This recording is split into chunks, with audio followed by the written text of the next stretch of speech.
All right, guys, welcome to the Digital Barbell Podcast. Thanks so much for being here. My name is Jonathan. This is my wife, Blakley. We're going to be talking about the 5 non-negotiables of building strength today. If this is your first time finding our podcast, Digital Barbell is an online training and nutrition coaching company.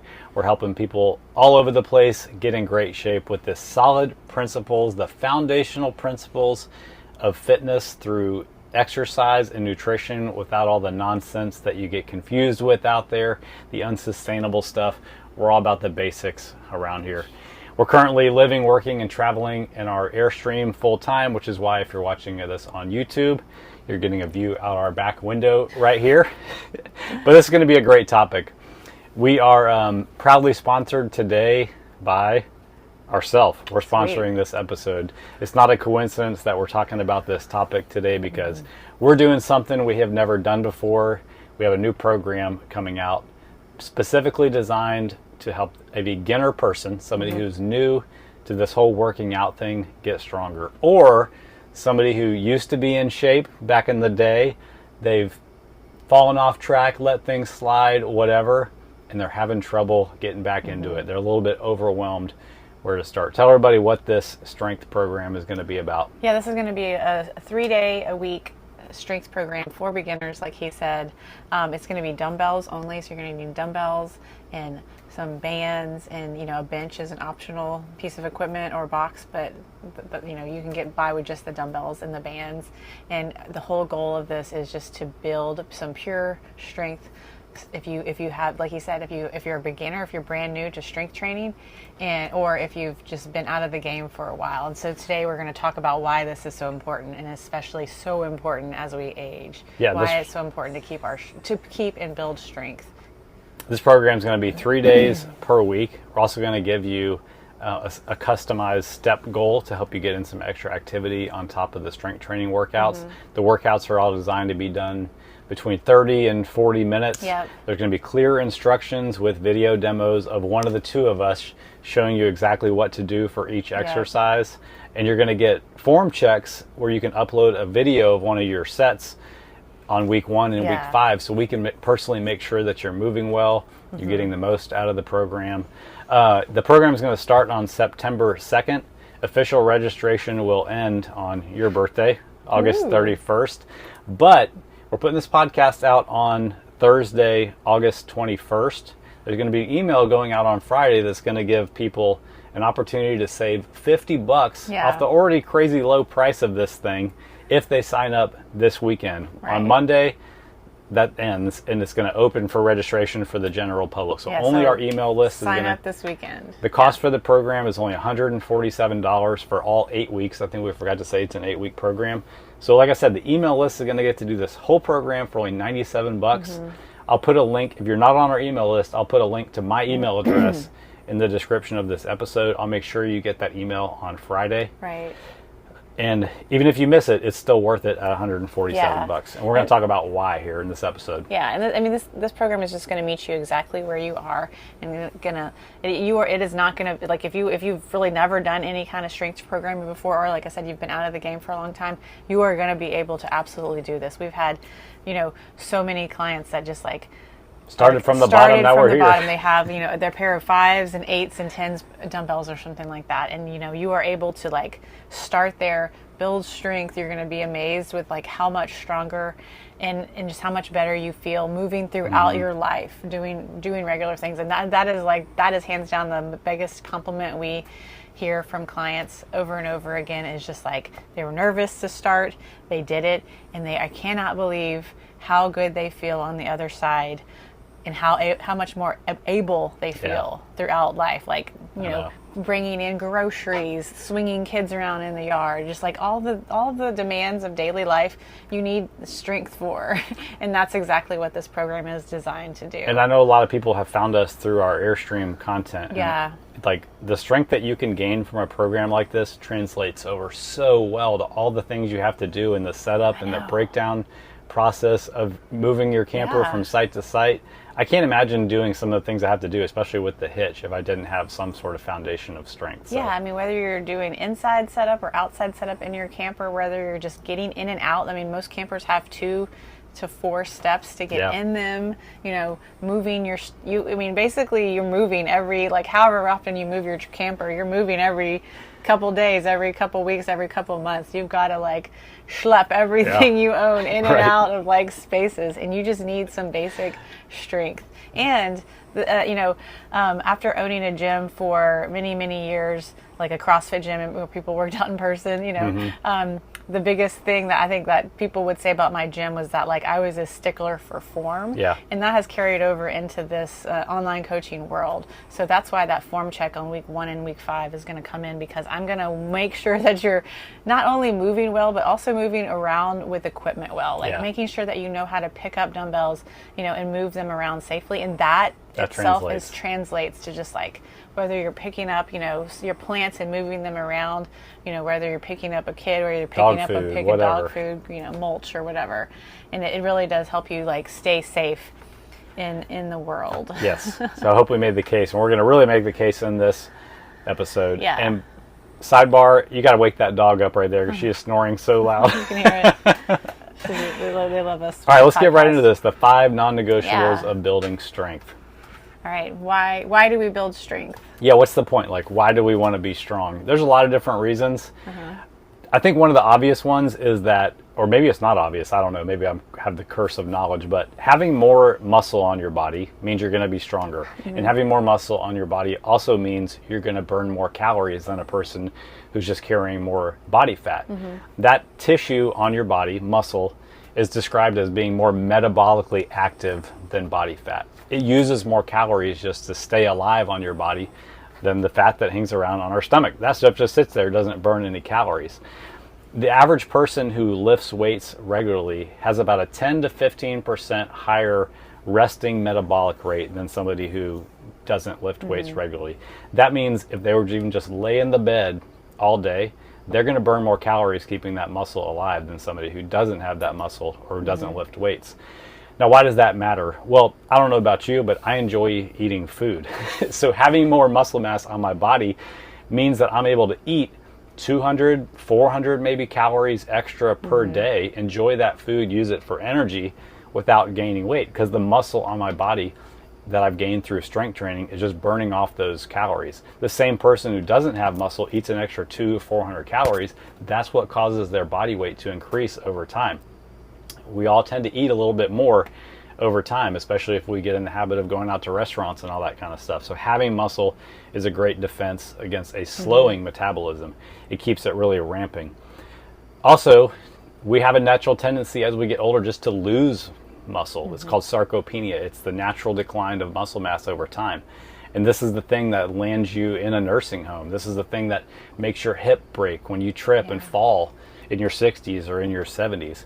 So if you do nothing about it through strength training, you're just going to have that natural decline in muscle and end up with a lower quality of life, end up with other people having to take care of you. So we fight against that with strength training. It's what builds that muscle that keeps you independent, and it's what builds that muscle that shapes your physique. Also, let's be honest, a lot of people want to look better naked. Muscle gives your body that shape, that tone, and that's built through strength training. I think it's a pretty solid case for strength training. Why strength training matters right there. Whether you're an aesthetic-based, quote, shallow person, or you're like, I want to live till 100 years old and just like collapse climbing a mountain. That's a pretty strong case. Yeah. So are you really strength training? Like if you go to the gym and you say like, I do weights, like I work out, like, but are you really strength training? How do you know if you're really strength training? Yeah, that's a great point, because like a lot of our clients come to us and they're already doing workouts with weights. So in the back of their mind, they might be thinking, well, I'm lifting weights, I'm probably strength training. But the thing that they come to us and say is that I've been working out, I've been using weights, but I have never seen a physical change in my body because of it. So what is that all about? Well, we're going to get to the key components of what strength training is, but I think in this segment, I think it's just important to say, just because you are using weights in your training, or you're using machines, or you're lifting your body weight, or you're doing high intensity workouts with light dumbbells, or you're going to a CrossFit or an Orange Theory class, like those are forms of exercise, but they're not necessarily strength training. And I think as we go through these 5 non-negotiables of building strength, you'll realize why just doing those Right. kinds of things isn't necessarily strength training. And why a structured strength training program that's been thought out and takes you through like a cycle is so important, rather than just like walking into the gym and Yeah. doing whatever you think you feel like doing with the weights that you know you can do. And like if you're somebody listening to this and be like, okay, yeah, right, that's kind of hitting home. I do weights. How do I Right. know if I'm strength training? Yeah. Just ask yourself the simple question, like, are you getting stronger? Do you know for sure that you've gotten stronger from the work you're putting in the gym? Because you can use it, you can add reps or you can add weight. Right. Are you stronger? Like, is everything in your Yeah. life getting easier because your muscles are getting stronger? And 9 times out of 10, the answer to that question is either I don't know Yeah. or no, I'm not. Like, Yeah. maybe you did in the beginning of doing some of those things because when you're brand new, even tying your shoes makes you stronger, but you plateau quickly when you're just exercising and not doing dedicated strength Yeah. training. The coolest thing is whenever you go and you do something like, even in the training world, I get this a lot. Like, you can't do every movement every week or even every month. Like, so we can't always be training like, every movement. So Right. whenever you come back to a movement, say you like come back to like something like a power clean, like a dynamic movement, or a pull up, like a series of pull ups or something like that, and people notice like how much stronger they're like, we haven't been training that, but like I can do more of this. It's just because they've been strength training. They're getting stronger all around. That they're Yeah. able to then go do more things. Like we had the opportunity in Arkansas to like play on this like Ninja Warrior. the Ninja Warrior course, and like these playgrounds where they had like these things, and we're not training to do Ninja Warrior. We're not training Yeah. for these type of things, but we were able to like play with this equipment and do the things because we have been strength training, and it was just cool. Like it was very difficult to see like what they do on the TV to like It was a little humbling. go through the thing, but I felt cool in the end that I was able to do some of these like courses. Yeah. Yeah. This is a little bit of like kind of back to why strength matters, but our friend Bill Amonette, who's a PhD, he knows so much about this kind of stuff. It's ridiculous. He's worked with NASA and he trains the astronauts when they get back from space. Trained the rockets, He's the trained the Houston Rockets, the Chinese weightlifting team. But he had this great quote when we interviewed him on our podcast, and it's really stuck with me. He says, "Strength is the tide by which all ships rise." If you get stronger in your life, every capacity in your health is going to rise with getting stronger. So I love that. I'm going to get that on a t-shirt. Give him credit. Nice. All right. You want to talk about the anatomy of strength training? Yeah. I think this will kind of like show you why maybe the things that you're doing with weights aren't actually strength training. If we Okay. talk about what actually is it, what's going on behind Yeah, the scenes when yeah. we strength train. To put it in the simplest terms, all strength training is putting a stress on the muscles of your body that cause these little micro tears in the muscle fibers. This is also the thing that gets you sore, is feeling the tear in those fibers.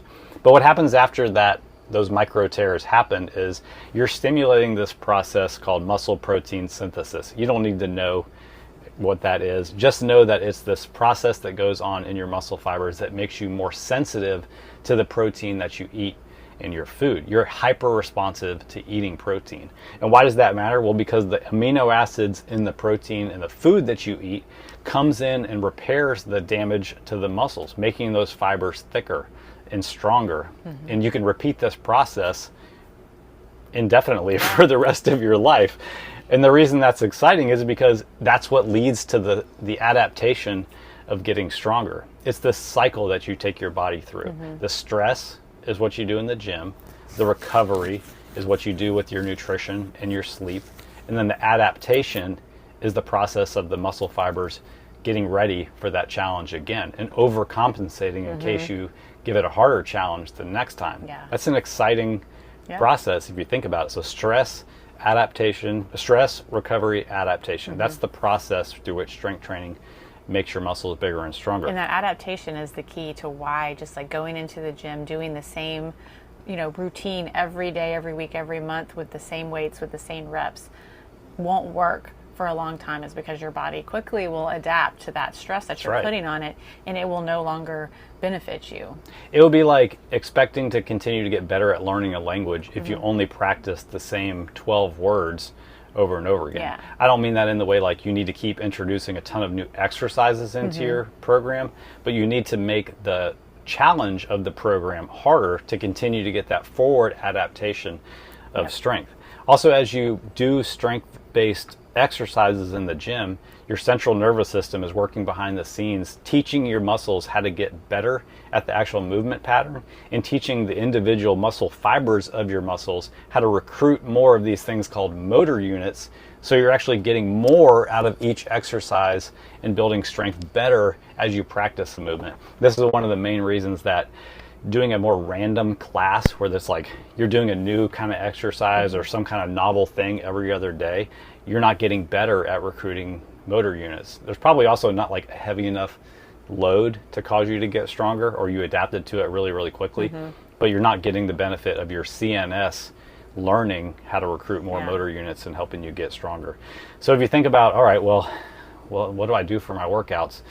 I'm trying to burn a lot of calories. I'm trying to get sweaty. I'm trying to keep my heart in the fat burning zone. None of those things are what we just said. We talked about the stress recovery adaptation cycle as being the thing that causes you to get stronger. So if you're doing workouts and those things are your focus, calorie burn, sweat, high heart rate, getting sore, you're not strength training. And that's the reason that not only have you not gotten stronger, but your physique hasn't gotten better also. All right, so let's talk about the 5 non-negotiables of building strength. So this is really just like how to guarantee that you go into the gym, you're going to be building strength. If this is your, Who doesn't want to guarantee? I mean, I've said this before, but I guarantee if you hire us to help you with the stuff that we're talking about, I guarantee you're going to get results. If you don't get results, we'll give you your money back. Now, granted, you have to actually do the program, but it's no secret of how we've helped people make incredible transformations. The secret is in the application of doing all the things that we're going to teach you in this episode. You do it, you're guaranteed to get results. Okay. How's that for a guarantee? That's a guarantee.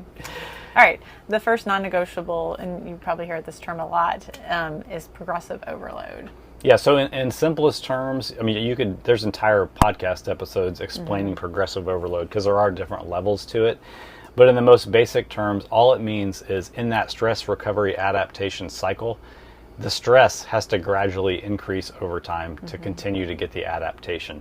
This is the reason that, if you're just doing the same workout over and over and over again, you're not progressing. The resistance, the challenge is it getting harder. So as soon as you have adapted to that, you're done. Like you're exercising at that point, you're getting some benefit, the mental health, you're burning some calories, but you're not getting stronger because you're not having that progressive overload. Yeah. It can look a lot of different ways. The most common way we use progressive overload in our programs is either through what's called double progression or a single progression. Single progression is where you kind of keep the reps the same across your workouts and you just increase the load. Like 3 sets of 5 reps back squat, for example. And then in week 2, 100 pounds. Next week, 105. Right. Next week, 110. As long as you hit all of those, all 5 reps of all 3 sets with perfect form. And that's a simple single linear progression because it's just one line of the weight going up. If you're brand new to weightlifting, you can ride that train for a long time. Very long time. Yeah. Like I did it for 3 months straight. I added over 100 pounds to my back squat with just a simple linear progression like that. The more common way you'll see in most programs is, and especially with accessory exercises like dumbbell curls and tricep kickbacks and things like that, is what's called double progression. This is still progressive overload. This is just a way to apply it to your program. In double progression, you pick a weight to use and you're shooting for a rep range. We'll call them hard sets in our programming. We're going to talk about why the rep range and how hard you should be working also in this. But let's say you picked 10 pounds for your dumbbell curls and you're aiming for between 8 and 12 reps. Once you can do all 12 reps for however many sets you were doing with that 10 pounds, now you're going to raise the weight probably up to 15 pounds and expect for how many reps you can do to drop back down. And as your workout goes, you repeat that exercise. Next week, you start getting more reps because you're getting stronger. You hit the top range, the top of the rep range eventually, and then you add more weight and you drop back down. You're progressing 2 things at the same time, the weight and the reps. So that's why it's called double progression. And think about it. You're not doing this at Orange Theory. You're not doing this at Burn Boot Camp. There's no double progression model. There's no linear progression model. It's more exercise. Yeah. And that's the reason those things aren't strength training. So how are we going to guarantee, because we're all about the guarantee in this, how are we going to guarantee that we're getting progressive overload? That's my favorite part. Log your results. That's right. Get yourself a little notebook, write down your workouts, write down your reps, write down your sets, and every week. Or, if you use something like, Digital Barbell, we can go into the True Coach app and you can see your exercise history. You look back and you're like, okay, the last time I did dumbbell rows, I was using 35 pounds and I got 12, 11, 10. You know in your head like what reps you're going to shoot for, what weight you need to use, and all of that stuff. And then you're going to say, okay, I got 12, 11 this week. I added 2 reps to my. That guarantees it. Like I got stronger, even if it's those little. And you will see, like as you become from like a novice trainer to like you've been doing this for a while. You'll like one rep a week will be like, you'll be like excited, like I got one more rep. Winning. And in the beginning you'll be like, oh, I just added 5 pounds. I added 10 reps. Yeah. And your progress will change like that. But it's exciting just to see, and that's the benefit of not only keeping your journal or in some way.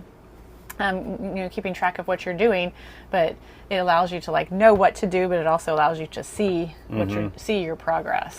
And like, I went to the gym yesterday and I was over in the section with the dumbbells and the mirror and everything, and the guy next to me was doing dumbbell curls, and I thought about this, what we're going to talk about today, because I'm like, he's doing work. His form was questionable, and I wanted to give him some coaching, but I resisted. But it makes me sad to see like somebody putting in the work and really not knowing if they're getting stronger or not. So, there was something else I wanted to say about this. It'll probably come back to me. But you got to track your workouts to some degree to know if you're getting stronger. If you want guaranteed strength. Yep. All right. That's progressive overload. The second non-negotiable of building strength is the fundamental movement patterns that we do. So these are things like, what kind of movement patterns are we going to do? We're going to do things like squats.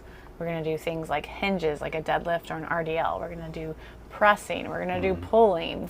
These are things that you're going to do in everyday life that are going to build that pure strength on your body. Yep, that's key. Is like they use a lot of muscles all at once over a long range of motion, and because of that, they recruit a lot of muscle fibers and they build full body strength. If your workout program or whatever you've done up until this point is only these like single joint isolation exercises or just body weight exercises or a lot of plyometrics or high heart rate stuff, like once you start following a program that includes these fundamental movement patterns, you'd be shocked at how quickly you build full body strength because you're using your full body. Fundamental is an interesting word you're choosing, but it's like a compound compound movement. So like think about like a bicep curl. The muscle group is in the movement, bicep curl. You are literally using your bicep primarily to do this movement. Think about like a back squat.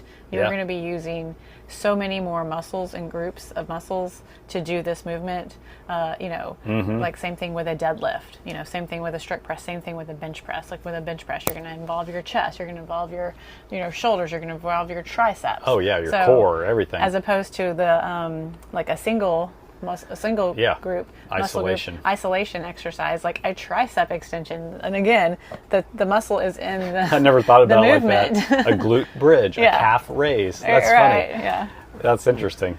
And like maybe you're listening to this, you're like, I can't squat, I have bad knees. Maybe you can, maybe your form is off, or I can't deadlift a barbell. Well, we're going to start where you're at. Like you can do RDLs with dumbbells, a Romanian deadlift with limited range of motion. It's not about the weight that you can lift with strength training. It's about, are you starting with where your ability is now? Yes. Are you progressing from there? It can be a 10-pound single dumbbell using a goblet squat, and you're squatting to like the ottoman in your living room. Yeah. And you can start there. You can start building strength. And if you stick with it and you continue this progress, like you will be amazed. You'll be squatting the barbell out in the garage with 50 pounds on each side, and you will just be amazed with yourself. And like I know that doing HIIT workouts is super popular. Like go on YouTube and search fat burning workout or wherever. There's going to be all kinds of things with jumping squats and these combo moves where you're doing all this stuff that gets your heart rate up a lot and they get you sore. But these kinds of things aren't compound lifts that build your strength. So I would encourage you, if that's all you've done for exercise, to really dive into what these kinds of full body moves with weight resistance can do for your strength. Okay, so the first non-negotiable is we're going to use progressive overload. The second non-negotiable is we're going to use fundamental movement patterns, these complex lifts that include like the most muscle mass over the biggest ranges of motion. And then the third non-negotiable is we're going to have a planned structure. Yep. So this is the program that you're going to follow. Yeah. Strength training, strength comes from consistency and progression, not randomness, not muscle confusion, and not having a high heart rate. It comes from consistency and progression. Unfortunately, that's not the sexiest thing in the world. We do a great job of making our workout programs fun, so you actually want to do them.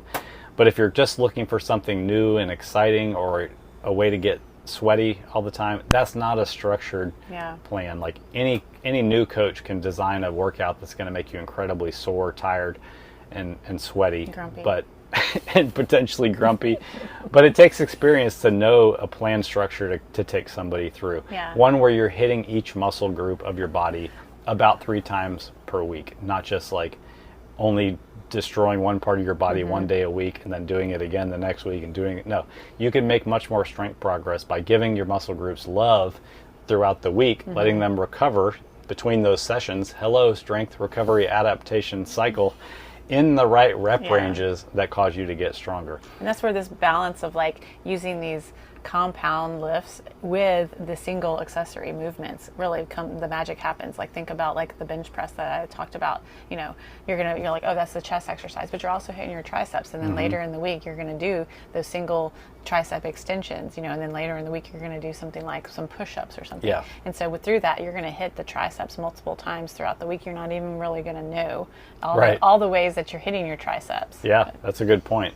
And a good structured program also makes sure that you're not doing the same movement pattern too many times during the week to where you're overdoing something and you're potentially going to, you know, end up in an overuse injury or an acute type of injury. Like, I would say, not to poo-poo on CrossFit here, but they're notorious for like overdoing the pulling from the ground movement too many times during the week. It's like on Monday we're going to deadlift, on Tuesday we're going to do power cleans, on Wednesday we're going to do whatever. Like, you've now hit that hinging motion like 4 days in a row or whatever, and just the fatigue is there. You can mess up this stress recovery adaptation cycle by stress, and not enough of the recovery side. So a good strength training program takes into account the time between your workouts too, to make sure you're not overdoing it. It's interesting. You're thinking like when I owned a CrossFit gym, when I first like started, you know, learning the CrossFit education, they would give you in the seminars this checklist, and it had like all of the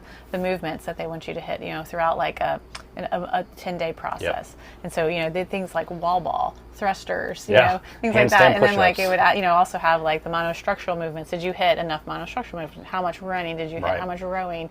All that stuff. How much gymnastics did you hit? And it was great. And like I literally used that, you know, every week to write the programming for my gym. Okay, did we do wall ball? We did wall ball here. We did box jumps here. We did this there. And now, like, I'm like looking at the muscle groups. I write my programming for the, you know, for we digital do it together, barbell, like, and I'm like, okay, did I hit the chest? Did I hit the biceps? Did I hit the triceps? And you know, and I did CrossFit for so many years, and I was getting better at doing wall balls. I was getting better at doing box jumps. I personally like wasn't training to like, you know, be competitive in CrossFit, but like I wasn't getting like I wasn't seeing the definition and the things that like my body wasn't changing. Better at CrossFit. I was just getting better at CrossFit. I really was. You know, I was like, oh my gosh, I can jump on the 24 for like, you know, faster now, the 24-inch box faster now, all this stuff. And now I see the physical changes in my body so much more because I'm seeing like, oh, did it hit the chest? Did it hit the biceps? Did it hit the triceps? Did it hit the lats? You know, did it hit the abs? Like, and you could substitute in any, you know, name brand fitness approach. It doesn't have to be CrossFit. Like, they're all taking those things into consideration, but that's not what strength training is. Even if there's a strength component to it, it's not what we're talking about. Okay. So the fourth non-negotiable is going to be to use the right effort. And I think this is another thing that when people come to us and they say like, you know, I've been doing this for years and I haven't seen these changes that I thought I would be seeing. It's number one, thing is they haven't had like a structured plan that took them, you know, through the progressive overload, that really cared about how many muscle groups they were hitting per week, all that kind of stuff. And then the second piece is they weren't really using the right intensity or the right effort. And so I think a lot of times when we talk about intensity, we think like that's like scary. It's like, oh, that looks like I'm gonna throw up. We just finished like watching that Biggest Loser documentary, and they were putting these people through like hours of intensity, right? And that's not really what they needed. Meaning like they're barfing, and they were like pushing them on the treadmill, and that's what I think the like idea of intensity looks like, and that's not what we're talking about in the strength training world. We're talking about like, you know, hitting the right intensity with like your dumbbell rows, the proximity to the most that you can do an exercise for, like. The number of reps, the amount of effort. And so we were talking earlier about those hard sets. Say we're doing a set of dumbbell rows and we want to do between 10 and 15 reps. We're not looking to fail before we get to rep 15. We're looking to like the speed to start to slow. We probably can't do 1 or 2 more reps without failing, so we're going to stop right before failure. So we're getting intense where we're not like getting to rep 15 and it looks exactly the same as rep 1, but we're not going to failure every time we do an exercise, because that just puts way too much stress on the body. Yeah, there's no reason, we've covered this before in previous podcasts, but there's no extra benefit to going to failure with every workout. With every workout, or even on most exercises. You get the same strength benefit from coming to 80 to 90% effort without the added risk of going to 100%. So that's what we're talking about with effort, is we're looking for 80 to 90% effort. The last rep that you do of a dumbbell curl should be significantly slower than the rest of the reps, because you're struggling. That's the thing that causes the right amount of stress to your muscles to get that cycle that's going to cause you to get stronger.